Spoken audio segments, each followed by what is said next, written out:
नमस्कार विद्यार्थियों, मैं जाबरमल। हमारे YouTube चैनल ई स्माइल स्टडी में आपका पुनः स्वागत है। आज हम त्रिकोणमिति के ही एक अन्य टॉपिक ऊंचाई एवं दूरी पर आधारित कुछ समस्याएं हल करेंगे। यहाँ से बोर्ड परीक्षा में प्रतिवर्ष एक 3 नंबर का सवाल पूछा जाता है। बड़े ही आसान और रोचक तरीके से हम इसको समझने का प्रयास करेंगे। ये पढ़ने से पहले हम कुछ शब्दों के बारे में जानना आवश्यक समझेंगे। पहला है अपना दृष्टि रेखा। दृष्टि रेखा से हमारा मतलब है हमारी आँखें जब किसी वस्तु को देखती है, वो वस्तु हमारी आँखों से ऊपर भी हो सकती है, वो वस्तु हमारी आँखों से नीचे भी हो सकती है। हम आँखों से वस्तु को जब देखेंगे तो आँखों से वस्तु को मिलाने वाली रेखा का नाम है दृष्टि रेखा, चाहे वो वस्तु ऊपर है चाहे वो वस्तु नीचे है। इसके पश्चात अपना अगला शब्द है उन्नयन कोण। बार बार प्रश्नों में ये शब्द काम में आएगा, उन्नयन कोण और अवनमन कोण। तो पहले हम उन्नयन कोण ले रहे हैं। इसके लिए जैसे कोई वस्तु यहाँ पर स्थित है और मनुष्य यहाँ से इस वस्तु को देख रहा है। एक व्यक्ति यहाँ बैठा है, वो इस ऑब्जेक्ट को देखता है, तो जाहिर सी बात है ये वस्तु व्यक्ति या हमारी आँखों से ऊपर स्थित है। तो जब हम किसी ऊपर की वस्तु को देख रहे हैं तो ऊपर की वस्तु को हम देखेंगे। और दूसरा है क्षैतिज। क्षैतिज का मतलब धरातल हम ले सकते हैं। धरातल या क्षैतिज से इस दृष्टि रेखा के मध्य बनने वाला कोण। ध्यान रहे वस्तु ऊपर है हमारी आंखों के, तो क्षैतिज से ऊपर की ओर देखने पर उस वस्तु को हम देखेंगे। दृष्टि रेखा और क्षैतिज रेखा, ये दृष्टि रेखा है यहाँ पर और ये क्षैतिज रेखा है। इन दोनों के मध्य जो कोण बनेगा, इस कोण का नाम है उन्नयन कोण।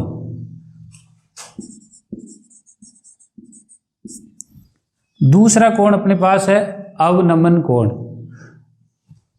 यहां पर कोई व्यक्ति है और ये व्यक्ति अपने से नीचे पड़ी हुई किसी वस्तु को या किसी ऑब्जेक्ट को देख रहा है। यानी मनुष्य या व्यक्ति या हम स्वयं ले सकते हैं इसकी जगह, हम अपने से नीचे की किसी वस्तु को देख रहे हैं। हमारी आँखों के सामने की रेखा है वो क्षैतिज कहलाता है हमेशा, और यहाँ पर कोई ऑब्जेक्ट या कोई वस्तु है। जब हम यहाँ से इस वस्तु को देखेंगे तो ये दृष्टि रेखा है। ऐसी स्थिति में क्षैतिज और दृष्टि रेखा के बीच में जो कोण बनेगा उस कोण का नाम है अवनमन कोण।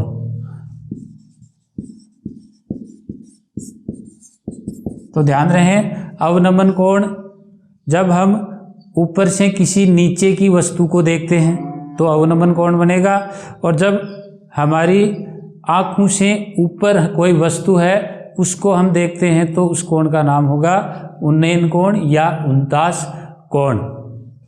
अब इन तीनों शब्दों पर आधारित ऊंचाई और दूरी की कुछ सामान्य समस्याएं हम हल करने का प्रयास करेंगे। प्रिय विद्यार्थियों, ऊंचाई और दूरी पर हमारा जो पहला उदाहरण है, एक मीनार के पाद बिंदु से 100 मीटर की दूरी से उसके शिखर का उन्नयन कोण 60 डिग्री है। मीनार की ऊंचाई ज्ञात करो।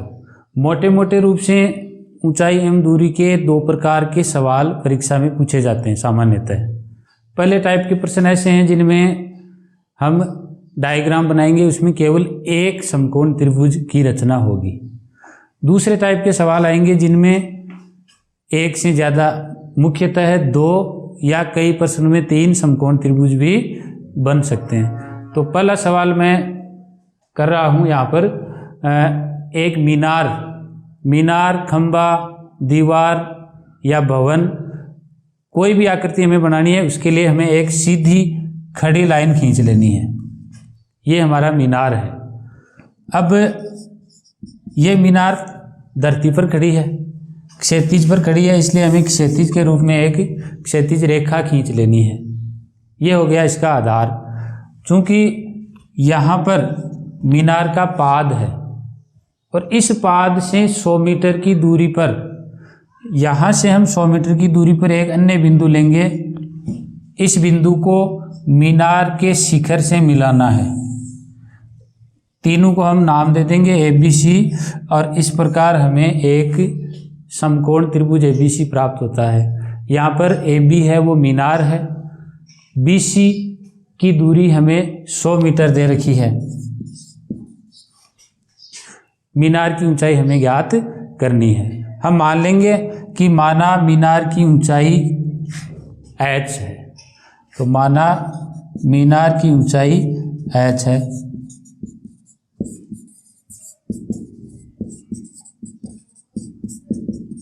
अब समकोण त्रिभुज ABC में देखिए, h मीनार की ऊंचाई, शिखर का उन्नयन कोण 60 डिग्री। उन्नयन कोण का मतलब ऊपर की ओर देखने पर जो कोण बनेगा, ये कोण है 60 डिग्री। इस 60 डिग्री के कोण के लिए AB भुजा लंब है, BC भुजा आधार हो गई। हमें लंब की लंबाई ज्ञात करनी है, आधार दिया हुआ है। लंब और आधार कौन से त्रिकोणमितीय अनुपात में आता है? tan थीटा में। तो हम लिखेंगे समकोण त्रिभुज ABC में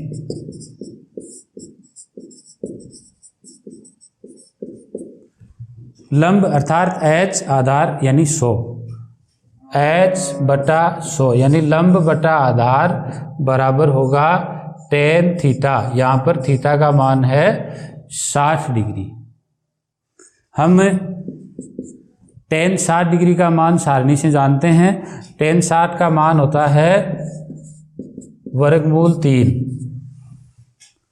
इस प्रकार से एक समीकरण हमें प्राप्त होता है। आपस में वज्र गुणा करेंगे, वज्र गुणा करने पर h गुणा 1 बराबर 100 गुणा √3, जिसको हम 100 √3 भी लिख सकते हैं।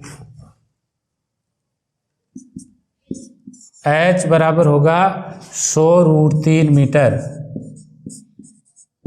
कुछ प्रश्नों में हमें √3 का मान दे दिया जाएगा, अगर नहीं भी दे तो हमें ध्यान रखना है √3 का मान होता है 1.732। ये मान हमें यहाँ पर पुट करना है। इससे हमें h का मान मिलेगा 100 गुणा 1.732 यानी 173.2 मीटर। अतः मीनार की ऊंचाई होगी 173.2 मीटर।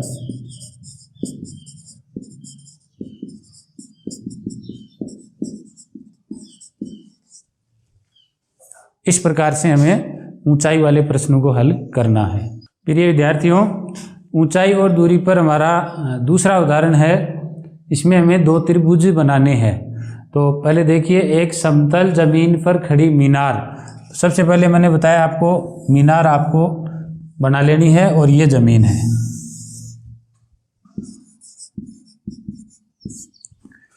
इस मीनार की छाया, तो हमें पता है छाया कहाँ पर पड़ेगी? धरातल पर। तो ये धरातल पर या जमीन पर छाया पड़ेगी। इसकी छाया की लंबाई उस स्थिति में 40 मीटर अधिक लंबी हो जाती है। यानी इसकी छाया पहले थी और बढ़कर 40 मीटर और ज़्यादा लंबी हो जाती है, जबकि सूर्य का 49 कोण का मतलब यहाँ पर है उन्नयन कोण 60 डिग्री से घटकर 30 डिग्री हो जाता है। जैसे मैं मान लेता हूँ कि पहले इसकी छाया यहाँ तक थी, AB हमारा मीनार है और पहले इसकी छाया थी BC तक। अब ये छाया बढ़कर कितनी बढ़ जाती है? 40 मीटर, अर्थात यहाँ से यहाँ तक छाया बढ़ जाती है D बिंदु तक और ये दूरी है 40 मीटर। लेकिन कब?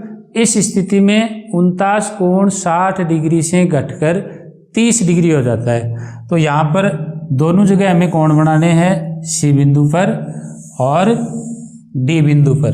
अब आप बताइए 60 डिग्री का कोण कौन सा है यहाँ पर? यहाँ पर कई विद्यार्थी गलती कर देते हैं, जो ज़्यादा पास में है मीनार के, अर्थात यहाँ से हम शिखर को देखेंगे तो हमें ज़्यादा ऊपर देखना पड़ेगा। ये कोण बड़ा है 60 डिग्री का। जैसे जैसे हम दूर जाते जाएंगे कोण का मान कम होता जाएगा। ये कोण है 30 डिग्री का। ऐसी स्थिति में मीनार की ऊंचाई ज्ञात करो। तो हम मान लेंगे कि माना मीनार की ऊंचाई h है। माना मीनार की ऊंचाई h है।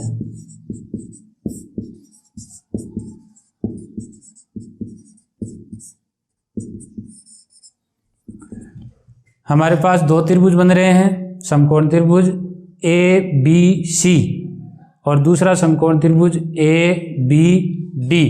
हम दोनों समकोण त्रिभुज लेंगे, उनसे हमें दो रिजल्ट प्राप्त होंगे।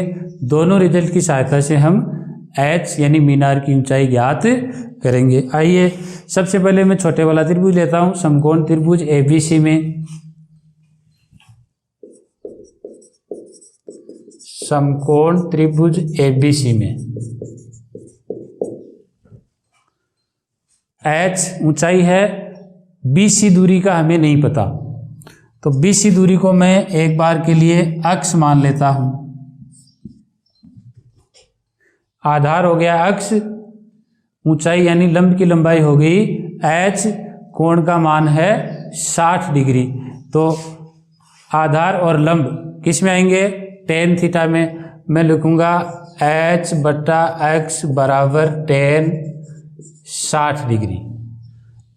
टेन 60 का मान हम जानते हैं वर्गमूल 3।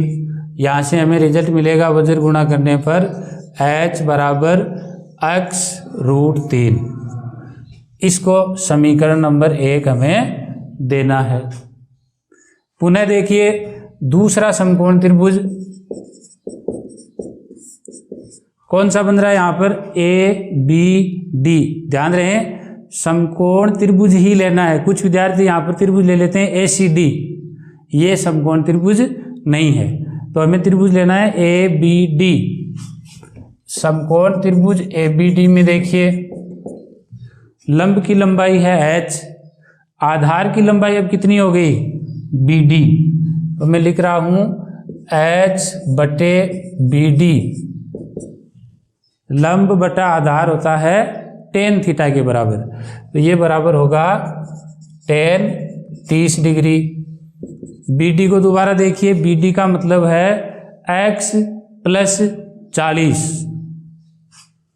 तो मैं BD की जगह लिख देता हूँ x प्लस 40 और टेन 30 डिग्री का मान टेबल से होगा 1/√3। पुनः वज्र गुणा करेंगे हम, तो यहाँ से हमें रिजल्ट मिलेगा h गुणा √3 बराबर x प्लस 40। इसको मैं समीकरण नंबर देता हूं 2। समीकरण नंबर 1 और 2 को हम हल करके h का मान निकालेंगे। अब देखिए समीकरण नंबर 1 और 2 से, 1 में हमें h का मान दिया हुआ है, 2 में भी h और x दोनों के मान है, इसलिए मैं h का मान 1 से उठाकर और समीकरण नंबर 2 में रखता हूं। तो देखिए रिजल्ट h की जगह में लिख रहा हूं x गुणा √3 या x √3 केवल, उसके पश्चात गुणा √3 पहले से पड़ा है। देखिए मैंने केवल h की जगह ये मान रखा है 1 से, बराबर x प्लस 40। इसमें केवल x का मान ही आ रहा है। √3 गुणा √3 का जो मान है वो होगा 3, तो रिजल्ट मिलेगा 3x बराबर x प्लस 40। बिल्कुल एक सरल समीकरण हमें प्राप्त होता है। x को हम इधर ले लेंगे तो 2x बराबर 40 और यहाँ से x का जो मान मिलेगा 40/2 यानी 20 मीटर। ये हमें x का मान प्राप्त होता है, अर्थात BC का मान प्राप्त हो रहा है। वापस आइए समीकरण 1 में, पुनः समीकरण 1 से हम h का जो मान है वो पाते हैं h बराबर x गुणा √3। x का मान हम निकाल चुके हैं 20 गुणा √3, क्योंकि √3 का जो मान है 1.732 है। इसकी सहायता से हम जो h का मान प्राप्त करेंगे वो होगा 34.64 मीटर। इस प्रकार मीनार की ऊंचाई हम प्राप्त करेंगे। यहाँ पर ध्यान रखेंगे दो समकोण त्रिभुज बनेंगे, दोनों त्रिभुजों के रिजल्ट हम निकालेंगे, मिक्स करेंगे और h का मान प्राप्त होगा। कुछ प्रश्नों में ये अक्ष का मान भी पूछ सकते हैं, तो दोनों ही h और अक्ष हम इस विधि द्वारा प्राप्त करेंगे। डियर स्टूडेंट्स, ऊंचाई और दूरी का हमारा तीसरा एग्जाम्पल है। आंधी के कारण एक वृक्ष का ऊपरी भाग टूटकर और क्षैतिज तल पर गिर जाता है। जैसे एक पेड़ था, इतना लंबा एक पेड़ है, इसमें से बीच में से टूटकर और आधा पेड़ नीचे गिर जाता है। जैसे मैं यहाँ से इसको तोड़ देता हूँ और यहाँ से ये गिर के और नीचे धरातल पर टिक जाता है। ये हमारा धरातल है।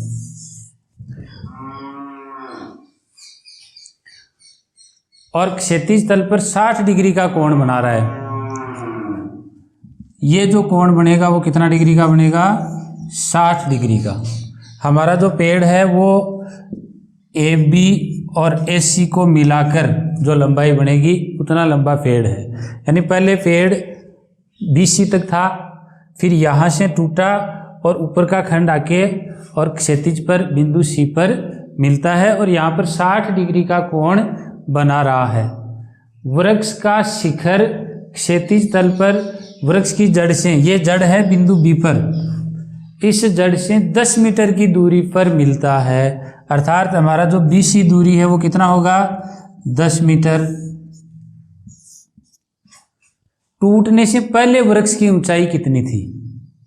तो टूटने से पहले का मतलब पेड़ शुरुआत में कितना लंबा था, ये हमें ज्ञात करना है।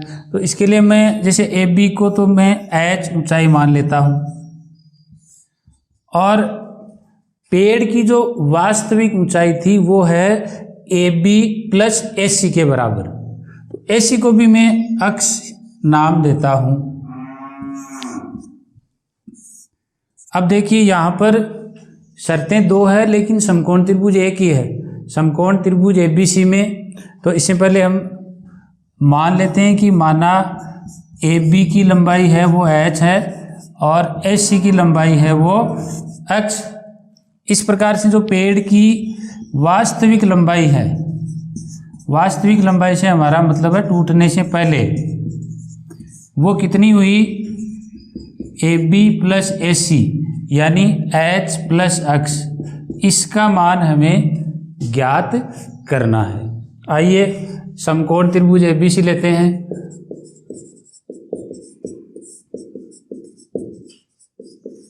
और इसमें पुनः देखिए h लंब है और BC 10 मीटर है, वो आधार की लंबाई है। लंब और आधार टेन में आते हैं, तो हम लिखेंगे h/10 लंब बटा आधार बराबर टेन थीटा।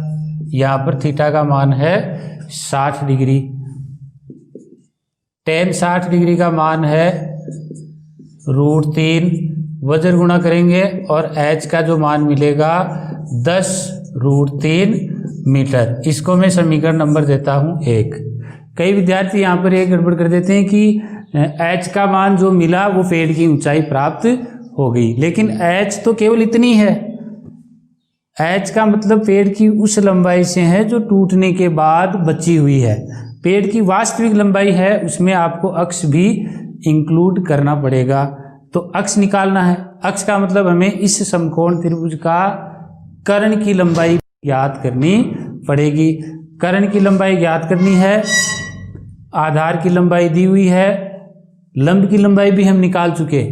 तो हम चाहें तो लंब और कर्ण ले सकते हैं, हम चाहे तो आधार और कर्ण भी ले सकते हैं। अब देखिए मैं लंब और कर्ण लेकर और अक्ष का मान निकालना चाहूँगा। लंब और कर्ण किस त्रिकोणमितीय अनुपात में आते हैं? साइन थीटा में। तो आइए पुनः यही त्रिभुज रहेगा, समकोण त्रिभुज एबीसी में ये लंब की लंबाई h, कर्ण की लंबाई x बराबर साइन थीटा। ये विशेष ध्यान रखना है, यहाँ पर अधिकतर सवाल 10 के होंगे, लेकिन कुछ प्रश्न ऐसे हो सकते हैं जिनमें साइन या कोस भी काम में आ सकता है। h का मान हमने यहाँ निकाल लिया। पहले हम h का मान रखेंगे 10√3 बटा x बराबर साइन 60। साइन 60 का मान हम टेबल से लिखेंगे √3 बटा 2। दोनों पक्षों में हम √3 का भाग दे सकते हैं, और जब हम वज्र गुणा करेंगे तो रिजल्ट मिलेगा x गुणा 1 बराबर 10 गुणा 2, यानी x का जो मान है वो हमें मिलेगा 20 मीटर, अर्थात कर्ण की लंबाई भी मिल गई 20 मीटर। अब चूंकि हमें निकालना है पेड़ की टूटने से पहले वृक्ष की ऊंचाई हमें निकालनी है। तो टूटने से पहले वृक्ष की ऊंचाई ये होगी h प्लस x। h का मान हमने निकाल लिया 10√3 और x का मान जो है 20 मीटर, यानी प्लस 20। तो अगर 10√3 का मान निकालेंगे, √3 का मान 1.732, तो ये मान होगा 17.32 प्लस 20, तो कुल मिला के 37.32 मीटर ये पेड़ की वास्तविक ऊंचाई थी टूटने से पहले। तो इस प्रकार के प्रश्न, टेक्निकल प्रश्न ऐसे हैं जो बोर्ड परीक्षा में अमूमन पूछे जाते हैं, और इनको हमें डायग्राम बना के बिल्कुल सरलता से, सुगमता से स्टेप बाय स्टेप हल करके और ऊंचाई या आधार निकालना होता है। प्यारे बच्चों, त्रिकोणमिति का हमारा ये टॉपिक यहीं ख़त्म होता है।